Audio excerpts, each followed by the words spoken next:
Good morning, students. Today we will start chapter number 6, cell structure and functions. We know that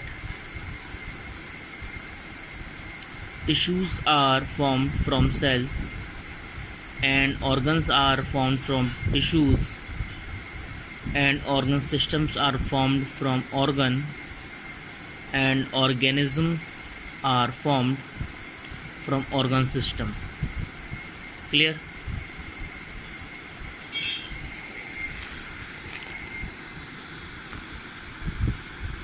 We already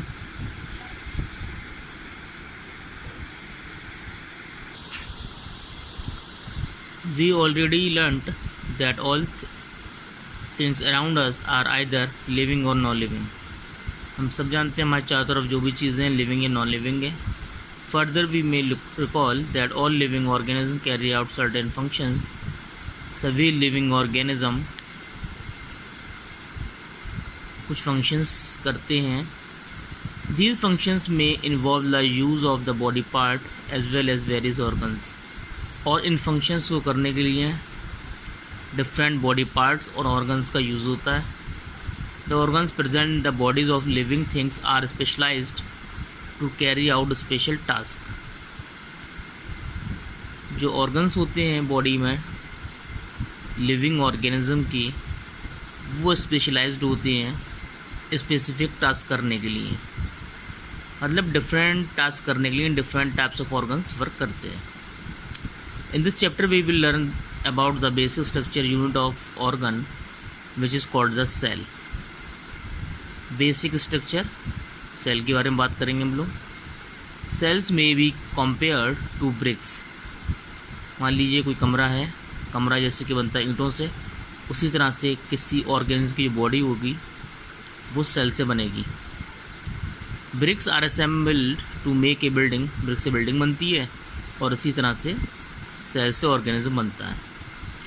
sales are also known as the building blocks of life. Cells को building block भी कहा जाता है.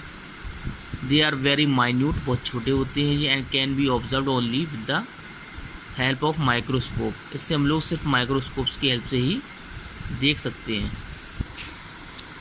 Discovery of cell. Robert Hooke was the first who observe the cell under his crude microscope in 1665.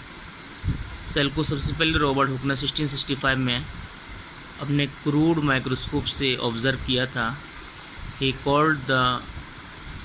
Cut and place them under his newly made microscope. उन्होंने जो microscope बनाया था उन्होंने कॉर्क को उसमें रखा, स्लाइस को.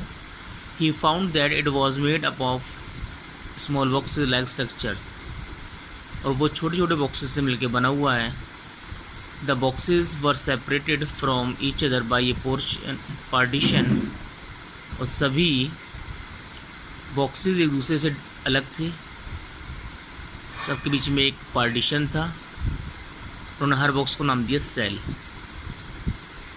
What Hooke actually observed were dead cells in the cork.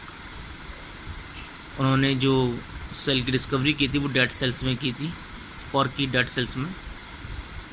They give the appearance a honeycomb.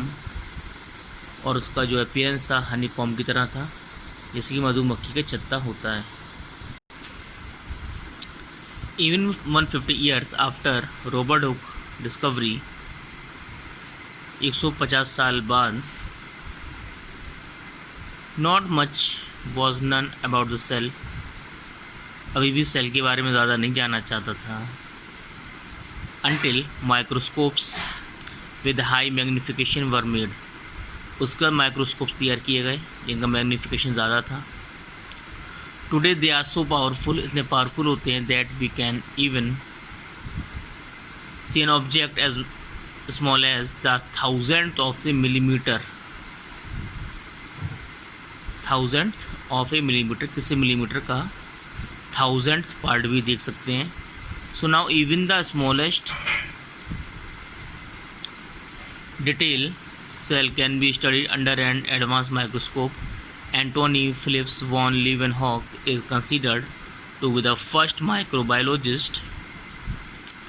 He is best known for his work on the improvement of the microscope.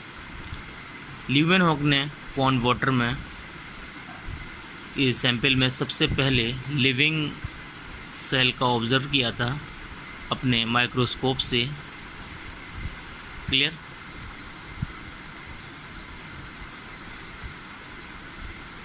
(1674) में